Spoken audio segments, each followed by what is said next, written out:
Welcome back to another episode of the Draw Control podcast. On today's episode, I'm joined by England senior women's field lacrosse player Charlie Wilson. As a defender, she has appeared in 24 games for England and helped England win the 2024 European Lacrosse Championship. I'm super excited to have her on the podcast today. So, welcome to the Draw Control podcast, Charlie. And how is everything going?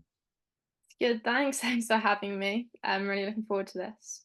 Well, I'm looking forward to this as well and getting the chance to learn more about your career. So I guess we'll start off from the beginning and kind of work all the way up to where you are today. So my first question to you is, where are you from? And talk a little bit about growing up there and how you started playing lacrosse.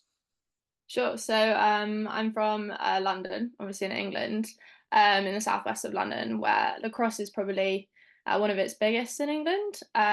So I was fortunate to go to schools that sort of promoted lacrosse and kind of big players in like the women's lacrosse kind of era in England. So I kind of first got introduced to it in kind of year five or year six, which is like 10 years old. Just the idea of it and what we call pop lacrosse. So just the basics, and they'll like taster sessions. And then when I moved to senior school, so when I was about 11 years old, 12 years old, we started playing properly. So it was at a school called Lady Eleanor Hollis, which was a big lacrosse school at the time, like known for being one of the best. And kind of from there, just fell in love with the game really, and got exposed to some incredible coaches and some incredible players. Who were some of your lacrosse role models growing up? So I think the one that probably everyone always says as well is Laura Merrifield. So still, she was my captain at the World Championships, but growing up, she was kind of the big England name.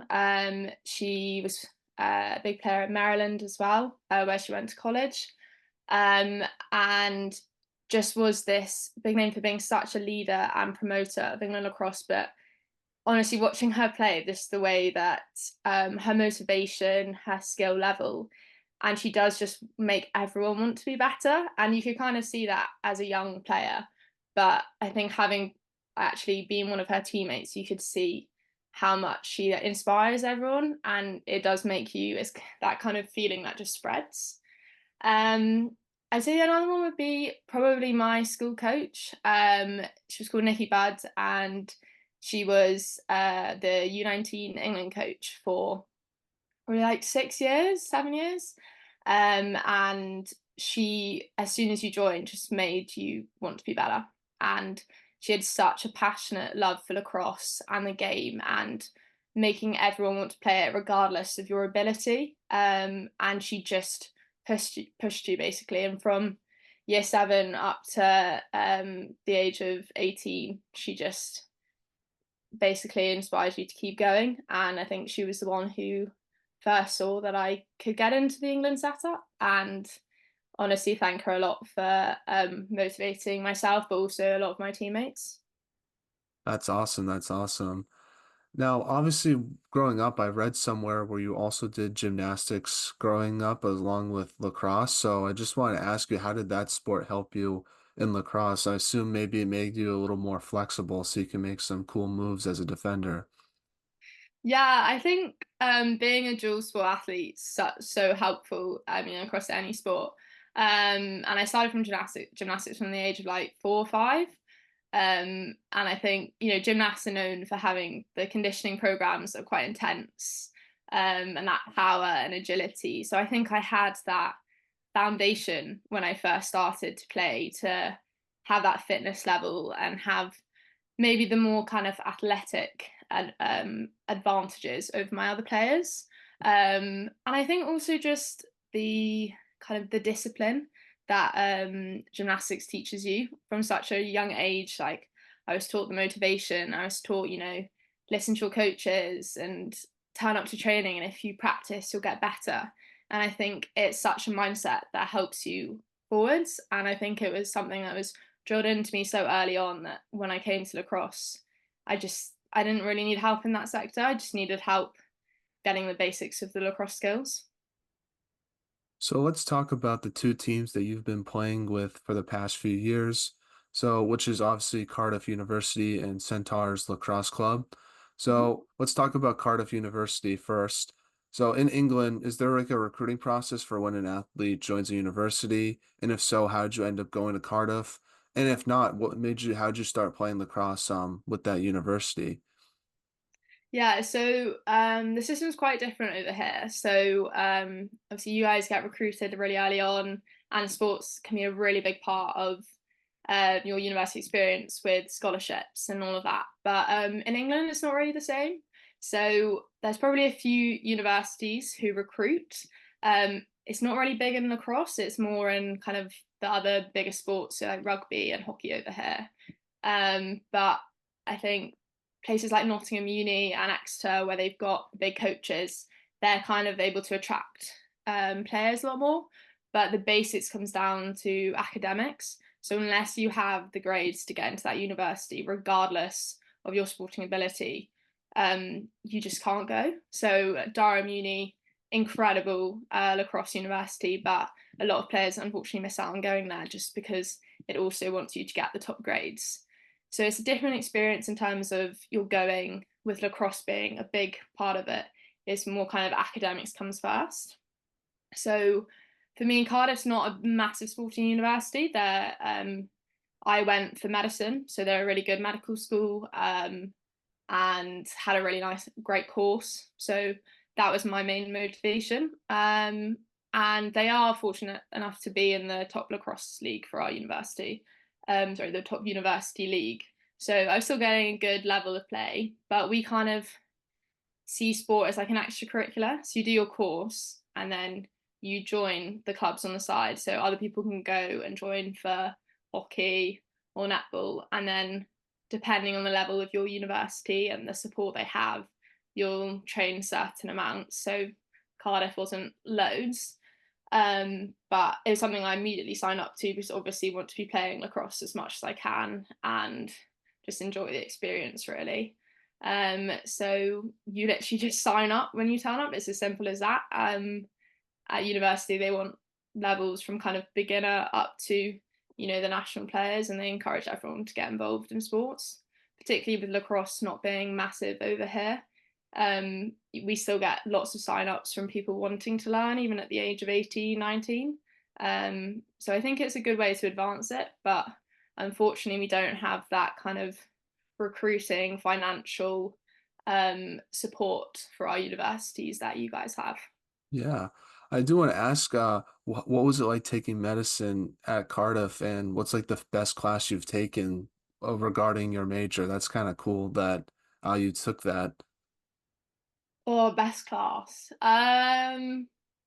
That's so hard. So we medicine here, we do like 2 years of what we call a preclinical, so teaching on the science, and then we have 3 years of placements. So I mean, I'd much rather be in the hospital and learning those things. And we do what's called simulation, where we like kind of role play, act kind of emergency scenarios, and they were always my favorite kind of seminars, just to see what to do in a real life situation and seeing the doctors like talk about and act what they would do. I just always found it so cool, just because I was like, one day that could be me. But still a way to go for that point. Now, talk about your experience with Cardiff lacrosse wise, and just what's been your favorite memory with that school, lacrosse wise, when you look back on it now, because I know that you told me that you recently graduated. Yeah, so I think coming to Cardiff was really different for me. I came from like a top lacrosse school, and we had a great coach, and we all had this mindset where we were winning the national championship. So coming to Cardiff, where sport wasn't really at the forefront of everyone's mind, we'd all come from different kind of backgrounds, in terms of like how we thought of sport.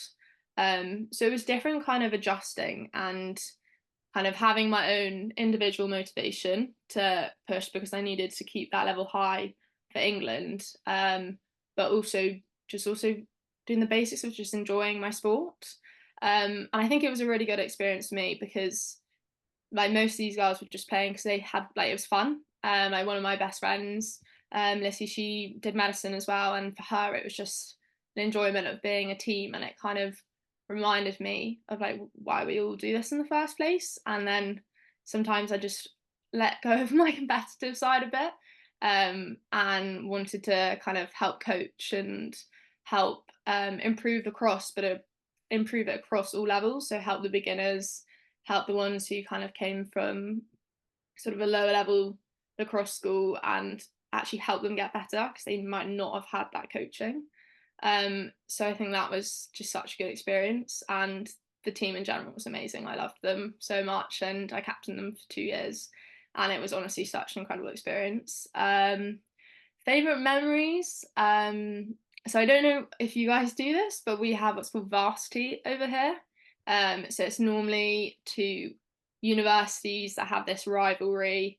And For us, it was a Welsh varsity because Cardiff's in Wales, and it was Cardiff versus Swansea University, and it's the biggest one in Europe.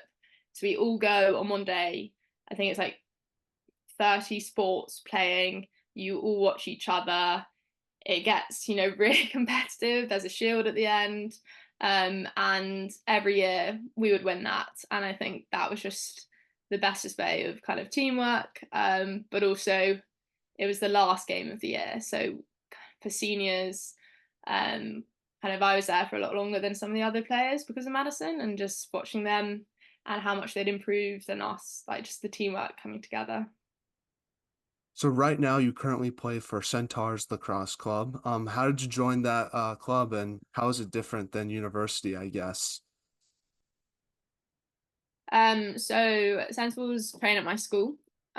So I think growing up and progressing through the school, we had a few coaches who had played for them, and a lot of the players, and they'd sometimes ask if they were low on players for kind of the B team, if any of us could play for them.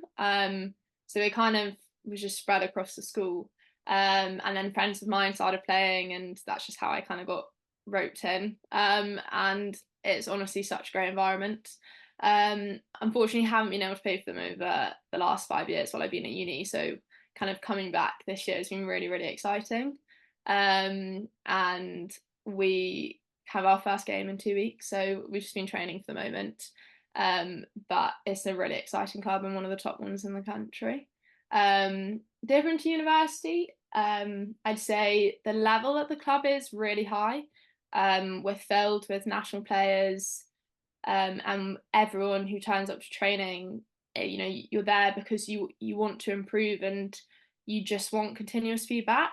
And it's such a great environment to sort of get better in and work on things that might be your weaknesses. Like you're not afraid, like as a defender, like I'm not afraid to play a bit of attack because everyone's so helpful and pushing you to get better in all aspects and asking for your feedback. It's just such a club. It's a club that just, helps grow young players, but also improve us, even if we're, but the more senior. Now, for those who don't know, because obviously we probably have more of an American audience than other people, describe what your lacrosse club is like. Who are some of the players you get to play with, and who coaches you, and who are some of the teams that you get to play against? Yeah, so Centaurs is based in Southwest London, and they're one of the top clubs in the country. So we play in the South League, in the kind of the top league, which you call the Premier. And we are made up, as I said, of loads of national players. So kind of the big names for us would be CC Green, Hannah Thurston, who played at Duke, Lucy Devine, Anna Saunter. These all play at England with me. And we also have some Welsh players like Charlotte Williams and Lulu Rowlands, Sophie Morel. So a mixture of great players, and these are only just the national ones I've named. So there are still some incredible players who aren't on these squads yet. So we're a really big club. In terms of coaching, so most of our clubs, more in the junior section you have coaches, but in the senior section we don't really have any coaches. So our captains are our coaches pretty much. So we have CC Green and Hannah Thurston, who are our captains, who are also my captains at school. And they are incredible. and such great leaders. And I mean, from school to now, I mean, they're incredible to play with, but they do just give you so much helpful feedback, and they create, um, some incredible players that you've seen kind of come up through the school.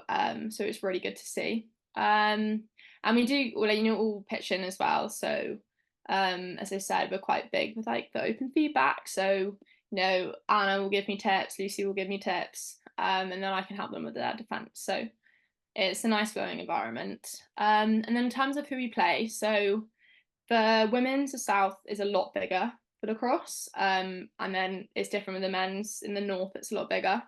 So for us, our big competition are clubs called Blues, Spencer, and Hawks.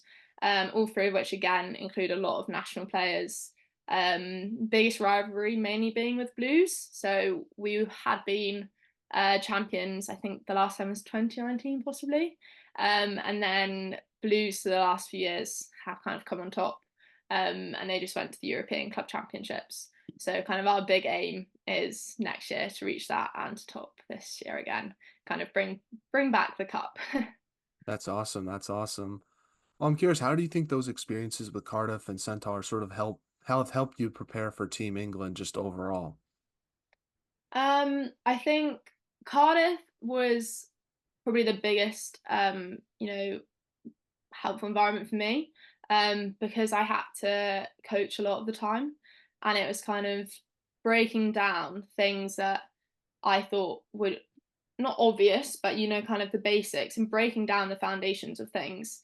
And I had to look at how I did things or how other people could adapt and tweak their skills to be better. And I think it's really good way of reflecting on how you play and also where your weaknesses and strengths are.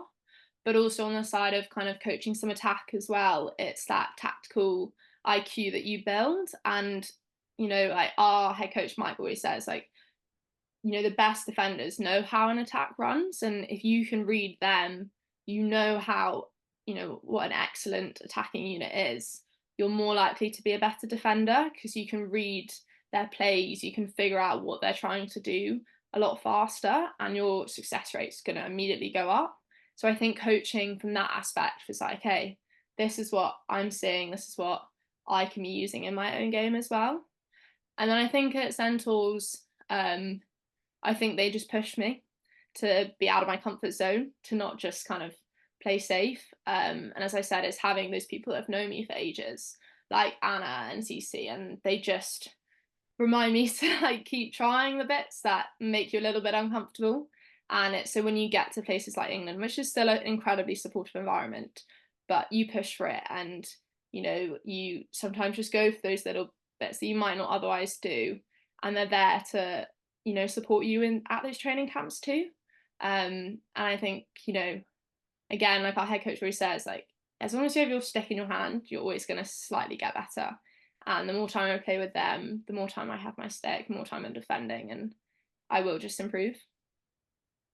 So let's talk about your Team England experience now. I think the first thing I want to ask you before we talk about the European Championships is you were telling me how you won a bronze medal back in 2022 in Towson, Maryland. So what was that experience like coming to the US and winning a medal? That seems pretty cool.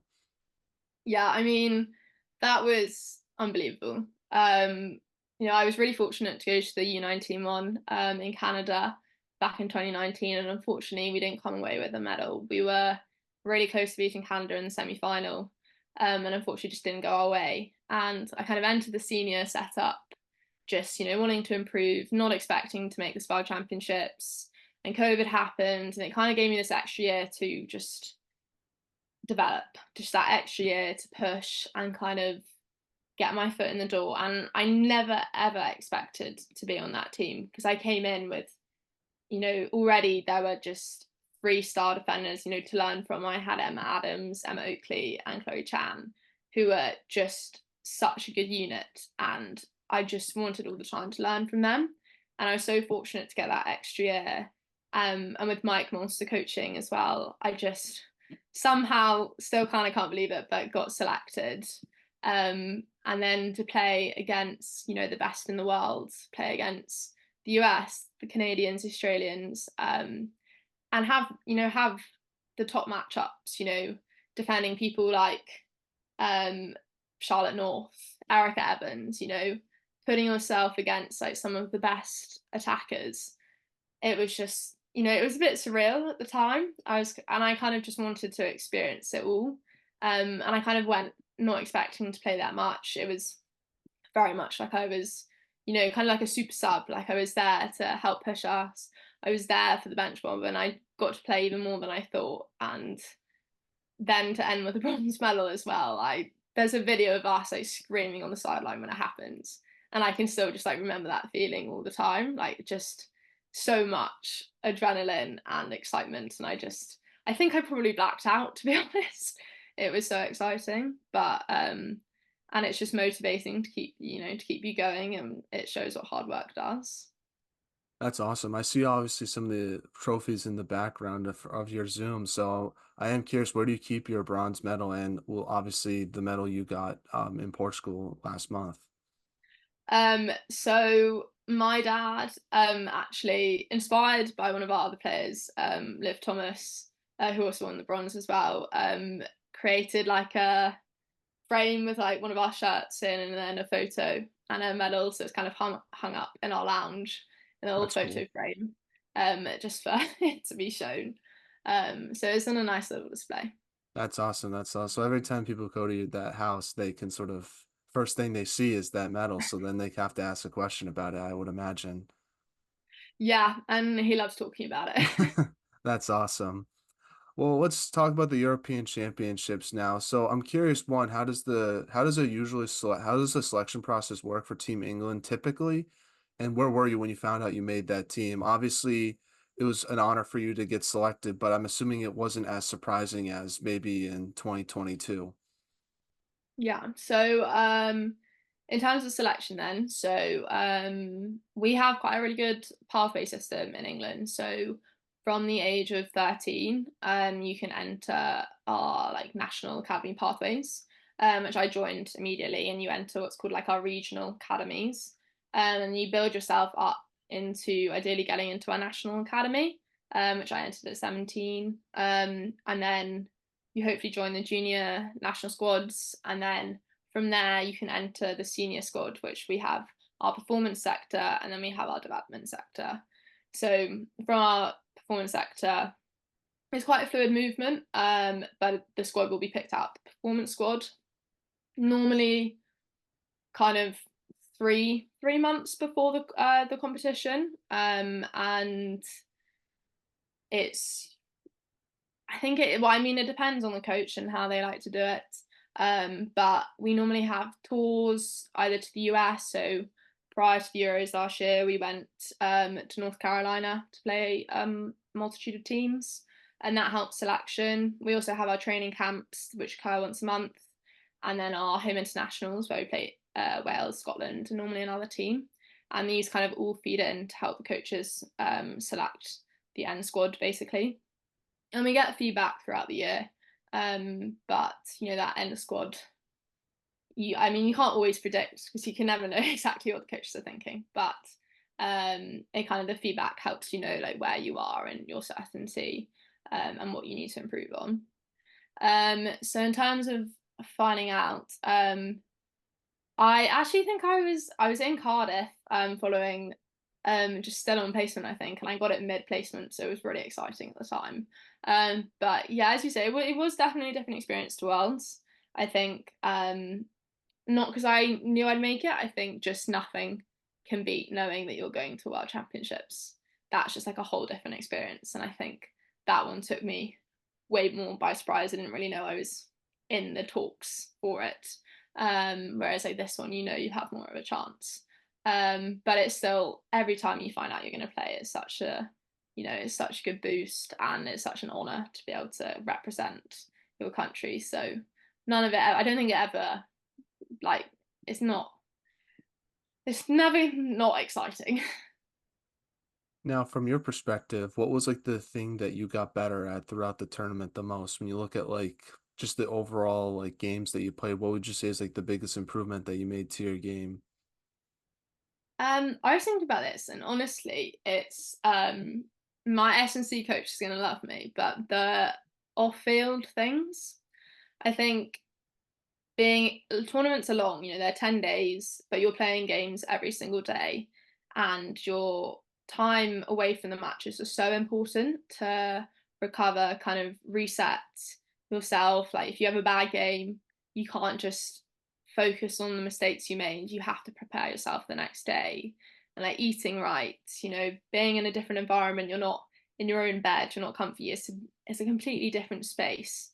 And it's figuring out how to best prepare yourself each day across, those really important 10 days, and build yourself up correctly, because you're playing so much, the recovery is different. It's not like you've got a week to recover between each game. It's like 24 hours less than. So just kind of learning how I need to do that. Like, I need time to myself, or when I need to fuel, like those little bits of the mindset, and how to like train my mind to thinking, okay, what's important? What can I learn from? What footage do I need to watch? Those little bits was definitely the biggest improvement for me. And it's how I definitely improved across the tournament. Now, speaking of being off the field, what was your experience like in Portugal off the field? I think I've never heard much about Portugal, to be honest with you, so I'm curious what that country's like. I mean, Portugal's really, really nice. It's a popular holiday destination for people in Europe. I mean, it's sunny. It's normal. It's like there are beaches all around. The food's incredible. It's just a really nice place, to be honest. I mean, sometimes it gets annoying. So like, oh, I want to be sunbathing and seeing the sights, but obviously you've got to be like, no, it's a championship. But it's such a nice environment, and we do team bits. We'll go and have team meals. We'll go have little tours round. So there's always little nice bits, and our S&C and physio, Adam and Josh, are really great at kind of cultivating this, kind of promoting the well-being basically, and making sure we're all good there. And I think being in a hot, sunny country always helps. Yeah. The only thing I know about Portugal is Cristiano Ronaldo, and that's about it. But it seems like a Yeah. nice country from some of the photos I was looking at from where you guys were playing. No, it's amazing, and well, actually, the football was occurring then as well. So there were screens everywhere. So I think altogether it was yeah, it was a great experience, and Portugal's a lovely place to visit, to be honest. Now, obviously, your team ended up winning that championship. What emotions were you going through in your head after your team won? And I guess how have you reflected on that moment a few weeks later talking to me now? I think it was it was a weird one. It was like one of those ones where, like, and you've all talked about it, like, we're going to win this championship. We're going to do this. Like, no question about it. We are winning the European Championships. And as a country, we're not very good at having that mindset, but we were gonna do this. And I think honestly, the first bit was just pure relief. It was like we'd showed up that day against Israel, played our absolute best. I've never seen the team play so well together. And it was like we actually did it. We talked about it, we planned for it, but when it actually happens, it's just like, wow, all the hard work, has really it's paid off. So honestly, relief, but also just so much excitement. I was playing a lot of the team new to major tournaments, including one of my best friends, Dylan, who's the goalie. So just to be able to run to her and celebrate was, I think, an even better experience, to be honest, and just celebrate with everybody. No, And then what I the, think I'm sorry, I was gonna no, say you can just go ahead. Sorry. following on, I think it was Mike, our coach, talked about like improving throughout the tournament. And I think like looking back on it, watching footage, you can see like every game we got better. And it's such a great motivator for the next 2 years and the next build up, that like we're not even close to the level we could be at. And we still played incredibly, still beat Israel by so much. And it wasn't necessarily expected to be by, that goal amounts. It might have been closer. So it was just, I think, from then on, it became even more impressive what we did and how we played. Now, what does it mean to represent your country, and what will you take away, I guess, from that tournament as well? Because obviously it's just an honor, I think, from that standpoint. It's like I get to represent my country on an international stage, and then not only to do that, but to like win a championship for your country. There's got to be a lot of pride in that, I would imagine. Yeah, definitely. I mean, of it, yeah, as you say, like it's such an honor, the pride that comes with it. I think, particularly with England, I think it's just a real show of all of our hard work and dedication. You know, like here it's an underfunded sport. We fundraise to get ourselves there. Um, you know, we sometimes have to sacrifice training times in order to run these fundraisers, and build up the money so each of us can get to these tournaments. Um, and basically all of us are professional. You know, we have full-time professional careers and we're training at the same time. And I think, you know, not every sport has that. And it's us, you know, waking up early, you know, or training really late just so we can get better and win those championships. And for us, for like our families, for our country. So when it does happen, it's just such a show of all the kind of sacrifices we've all made and the kind of teamwork that we've put in and like the loyalty to each other to perform. So let's move on to a segment I like to call the non-lacrosse segment, where I ask you some non-lacrosse questions to get to know you more off the field. And I'll give you some of my answers as well for some of these questions to have a fun conversation. So, first one is, who is the funniest teammate on the English lacrosse team? I feel like there's not really a debate about this, but one of our goalies, Emily Chandler, just cracks everyone up all the time. Yeah, you just can't really top her, to be honest. Now, which teammate has the best style off the field? Um, Definitely Lucy Devine. I think every meal we had in Portugal, she looked incredible. Didn't really look like she'd played a game that day. It was just she looked stylish, unlike some of us in like trackies and a baggy t-shirt. Now, obviously, you traveled to Portugal this year, so where's one place you would love to travel to one day? Um, I was very coincidental, but I have actually always wanted to go to Japan and Asia. And I've never ever been. So would love to go. And obviously the World Championships in 2026 is there. So it was really nice to hear that Asia was hosting it, but also that there might be the opportunity to go if I'm fortunate. So yeah, definitely Japan. I would say for me, probably like Canada. I think I went to Toronto like a long time ago and I would love to go Mm. back. That was a really fun place to visit. I guess Australia would be the other one, but the flight is so long that I don't know if I can handle it. So I have to sort of like, there's part of me that wants to go, but that flight, it really, really scares me as well.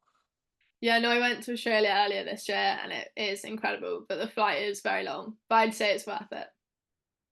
Now, speaking of just one question, what is one question that you have for Americans in general? And then obviously I'll ask one question that Americans have for English people. I say only because we get this with some of the Americans who come over who are part of our squad. But have you ever tried English chocolate? And I guess do you actually think American chocolate's better than English chocolate or the chocolate we have in Europe? Well, I've never had English chocolate before, so Never had it. I can't say that one is better than the other if I haven't tried one, but I assume I would probably like American chocolate more just because I'm so accustomed to it. But I feel like I would be definitely interested to try chocolate in England. If it sounds like it tastes very well. Yeah, no, it's very popular with some of our Americans. My one question for you is obviously here in America we love the British accent. We think it's awesome. What do English people think about American accents? I think it depends on the accent, to be honest, because you guys vary so much across the US. So some of them can be a little irritating, but some of them also sound really cool. So there's a little bit of a spread. Hopefully mine sounds pretty cool. I feel like mine's the Yeah, most basic one though, so I feel like I don't know. no, it is. All right, next question is what is your favorite part about England? Um, Not it's kind of not that I do this very often, but I think a lot of us would agree it's kind of the pub culture. So just like that you'd end up going to like a local beer garden and you just sit there with your friends and just chat. Like rather than going to a cafe, you can just go on like a Saturday evening and all sit together rather than a garden, just like in an open space and you just catch up with your friends. It's just yeah, it's a great culture to be honest. That sounds really cool. Is the stereotype true? Like when the soccer team scores, like everyone goes crazy and throws all their stuff like you see in those videos, or is that just like a once every 4 years, like during the World Cup type of thing? No, it gets quite big. We have like because rugby's also really big over here, and like the pubs fill up massively when England are playing. So no, it's very true. That's awesome. That's awesome. Well, I've never been to England before, so I'll just probably give like a basic touristy answer, but the clock, Big Ben, I feel like that would be cool to visit one day. Or Buckingham Palace. I'd love to see what it's like inside, but I feel like they probably don't let you in unless it's like a special event. Yeah, no, really, but no, it's still cool to see though. Like all of the sites in London are amazing. Now, if you could have lunch with anyone in the world, who would it be? I was thinking really hard on this, and it's probably a very basic answer as an athlete. But I'd have either there'd be like two athletes that I massively would love to have lunch with. One being Simone Biles, because I just obviously having a gymnast background, follow Mhm. it massively, and I think she's just incredible and just such a general leader in women's sport. And then my other one, because I love rugby and big England rugby supporter, would be Jamie George, who's their captain. Just because, just to see how it has been like leading such a kind of top team in England and kind of dealing with the public and the expectations and all of that. I just love to hear all about it. So for my answer, I'm going to put a caveat on it, and I have to pick someone from England or someone who's English, just because I usually give out the same answer for other interviews that I do.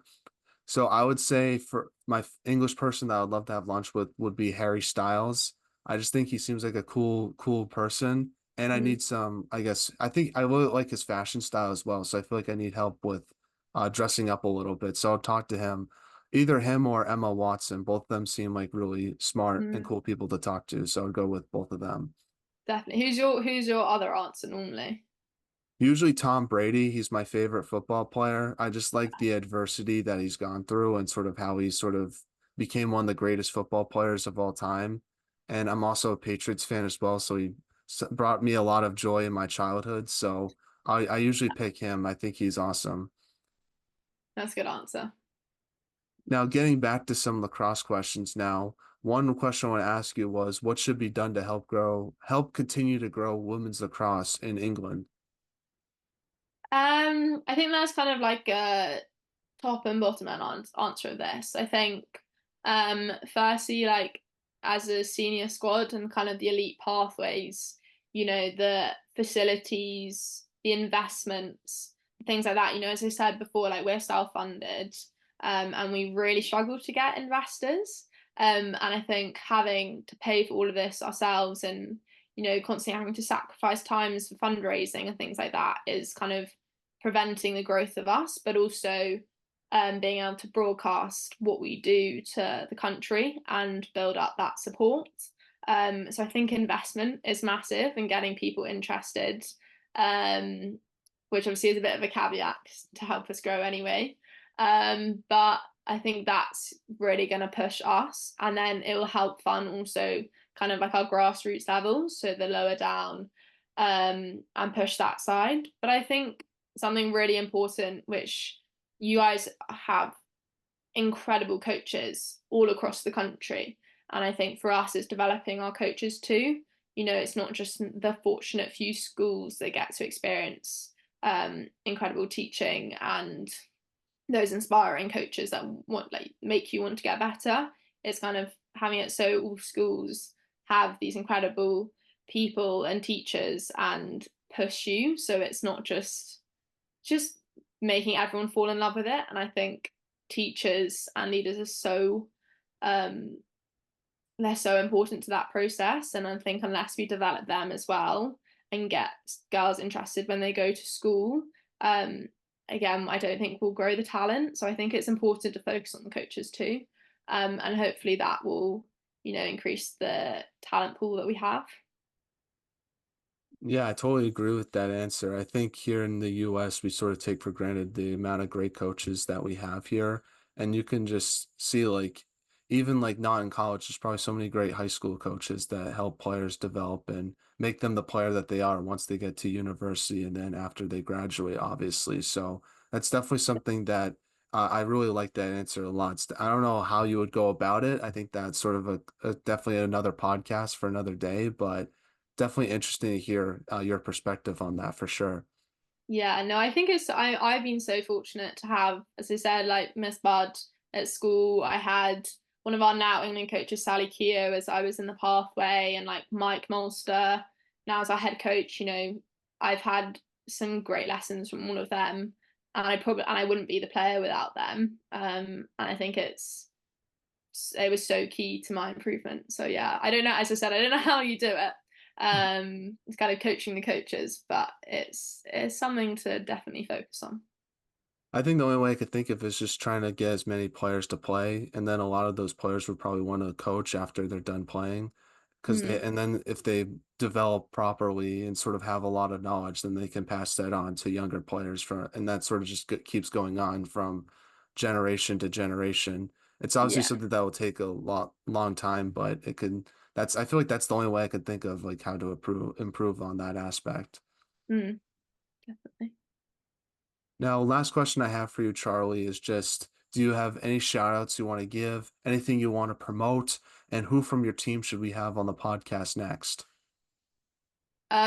Shout out wise, I mean obviously just the general senior team England, and also the U20s who just played at the World Cup because they were incredible. I think, just if any, well, one of any sponsors watch this and want to help us out, please do. We're always looking and we're a great team to support. Um, and just if anyone has any further questions, please do feel free to message. But otherwise, who to interview? I mean, I'm a bit biased, but I'd say Dylan Whittington, who is my best friend, but also our England goalie who played in the final at Euros and had an unbelievable game. Um, just astonishing. I think it'll be interesting to see her viewpoint as a goalkeeper, but also her being involved in GB as well and how it's all going on the Olympic pathway too. Well, thank you so much for coming on the podcast, Charlie. It was so much fun getting the chance to learn more about you and England, and just I really enjoyed our conversation today. So, thank you so much for coming on. Obviously, I wish you all the best for your future endeavors, both on and off the field. I know you're going to do great in both of those things, but thanks again for coming on and just have a wonderful day. Thank you. Well, thanks for having me. And I'm looking forward to watching your next podcasts.